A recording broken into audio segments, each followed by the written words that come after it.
നമ്മളിൽ ഒരുവനായി നടന്ന നമ്മുടെ കൂട്ടുകാരനായ ബേസിലിന്റെ കല്യാണ ദിവസമായ തലേ ദിവസത്തെ ഇന്നത്തെ കലാപരിപാടികളുടെ തുറന്നുണ്ടായിക്കൊണ്ട് നമ്മളുടെ ബേസിൽ നമ്മുടെ കാണികൾക്കിടയിലൂടെ ഒരു ഭീമന്റെ വ്യൂവായി നടന്നുകൊണ്ട്. ഇതെന്താ സൂചേട്ടാ നാട്ടുകാരൊക്കെ ഇങ്ങനെ നോക്കുന്നേ?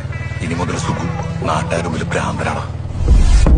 ത്രികോണമധ്യേ മൂലബിന്ദു കുടുങ്ങി ഭുജ ഭുജ ത്രിഭുജ ചതുർഭുജ വടിവിൽ തെറ്റി. ത്രികോണമധ്യേ മൂലബിന്ദു കുടുങ്ങി ഭുജ ഭുജ ത്രിഭുജ ചതുർഭുജ വടിവിൽ തെറ്റി.